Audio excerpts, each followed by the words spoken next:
Thank you, Dr. Orr, for the introduction, and I want to thank the orchestra for playing some Coldplay this morning and being here bright and early and focused. Hello, everyone. My name is Zach, for those of you who don't know me. Some of you might recognize me in these pictures up here. However, some of you probably know me best as this guy. Now, you might notice something about these pictures. Have you guessed it yet? Overalls. Every picture. It's a little known fact that I wore overalls every day of my life from kindergarten through 5th grade. That's 6 years of overalls.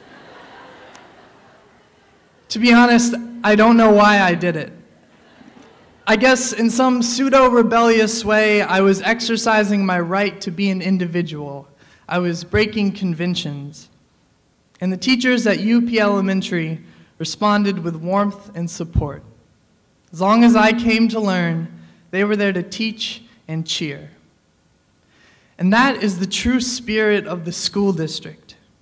Here, there exists a support system for any individual to engage in any type of academic pursuit.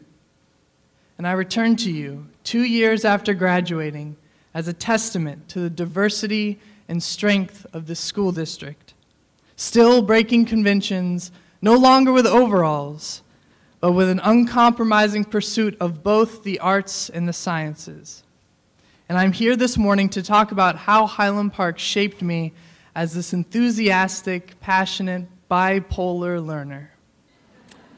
So I'd like to talk to you about two things: electricity and poetry. Now, when I say electricity, I literally mean electrons whizzing through the air in copper wires. This stuff fascinates me. I still remember sitting in the physics office with Mr. Barrows saying, "So you mean to tell me that if I pass a refrigerator magnet through a loop of wire, I can generate a current, like I could power a light bulb or something?" Mr. Barrows nodded, smugly sipped his Dr. Pepper. Clearly not comprehending, he was basically telling me that magic was real. "You got it, that's exactly how it works, Zach," he said. I was captivated. I often joke that Mr. Barrows was the best college professor I ever had. But it's true. He taught physics on a college caliber. He challenged us to wrestle with problems. This basically means spending 2 or 3 hours in a group going about a problem the entire wrong way, then coming to him the next day, swearing something in physics had to be horribly wrong. But sure enough, the next day, Mr. Barrows would calmly point at our diagrams, say a few words of wisdom, and the planets would align. Physics would become simple and clear. But this is only the case because those 2 or 3 hours spent going the entire wrong way, we were not slurping answers from a spoon, we were learning.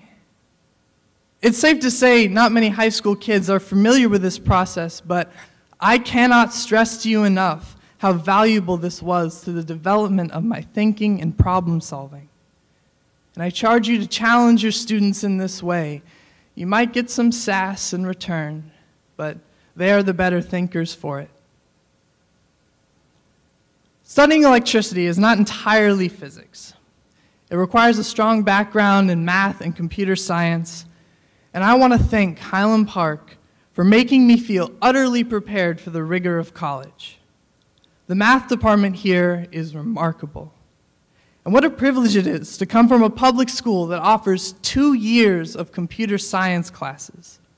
I have no doubts those years spent coding with Miss McGurgan gave me a tremendous advantage in the sciences. During my freshman and sophomore year at Brown, I was able to run a 5th and 6th grade after-school computer science program, be a teaching assistant in the computer science department, and even this past summer, intern at the NASA Ames Research Center, programming simulations and data acquisition for robotics research. What a joy it was. I have to admit, I miss the robots already. Being able to type a command in a computer and hear their motors whiz was pure poetry. Which brings me to my second point, poetry. The other half of my brain. The side filled with bagpipes, viola, guitar, theater, writing. It was impossible to ignore the arts at Highland Park. There were days I would go from 7th period orchestra to after-school bagpipe practice, into classic series rehearsal, then rally for a late-night rock-out in preparation for Battle of the Bands. During my time here, I have worn kilts, concert tuxedos, tights, hairspray, prosthetic makeup, and yes, overalls. Though it was often busy, I wish nothing else.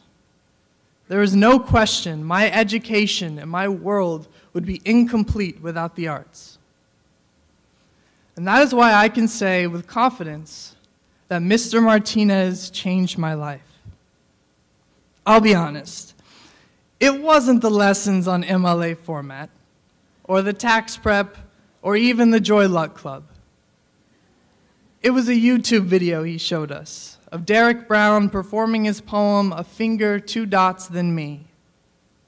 It was 5 minutes into 5th period, and I had goosebumps. It was like being struck by lightning, and afterwards, my mind was hardwired for poetry. Mr. Martinez did not hesitate when a group of us asked to start an after-school spoken word club. He did not flinch when we had to make it a 7 a.m. spoken word club due to conflicts with play rehearsal. This venture even carried over into the intermediate school when Mr. Martinez teamed up with Miss Foster and Miss Talaferro to run several workshops where he explained the art form and what it meant to us. Months later, the intermediate school was having its first ever poetry slam. The results were extraordinary, even terrifying. It was as if the 6th grade assembly room had morphed into some kind of after-school rock venue, exploding with children, all cheering and rooting for poetry, their peers' poetry. We had created a creative monster. Lightning had struck McCullough Intermediate School. And I'm pleased to report you that this poetry bug is still alive and well, even in my college life. I've been published in a handful of literary journals and had the chance to perform for hundreds of my peers. I've read poetry at venues in Boston, New York, Providence, and even Ann Arbor, Michigan. I blame all of this on Mr. Martinez. And I thank him for giving me a voice and for refusing to leave his passions in the teacher's parking lot. And that sentiment goes for every teacher at the arts I have encountered at Highland Park. Have you ever noticed the way Mr. Masters will stand and hold his scripts? Have you ever watched Miss Tucker as she's conducting her students? These teachers love their craft, and they love to teach it. See, teachers must be transparent about the magic they see in whatever it is they teach, whether it's electricity or poetry, because here in Highland Park, I've seen how contagious it can be. I owe everything to this school district and this community, to my teachers, and most of all to my parents who are sitting right into the front row. You have inspired me, you have challenged me, and given me the brightest of futures. And before I leave, I want to share with you one of my favorite poems in hopes to do some inspiring of my own. This is called To the Lightning Teachers by Derek Brown. To the teachers, prepare your flints. Speak with the hum of Fahrenheit in your hearts. Teach them to be artists. Teach them that artists make people aware of what they already know. Teach the champions the necessity of losing for the sake of personality. If the kids are hard to reach, wearing jackets made of knives. Maybe it's time we dressed up like porcupines to show there's a bit of them still poking inside of us. Go get 'em, teachers. We should all be lighting kids on fire, unless you're a literalist or are from Salem. Bring them an astral storm of ideas. Lightning strikes the tree is budding with pine cones, the pine cones explode, spreading seed across the forest. New trees are born. Bring them the lightning. Bring them the sauce. Thank you, and go Scots.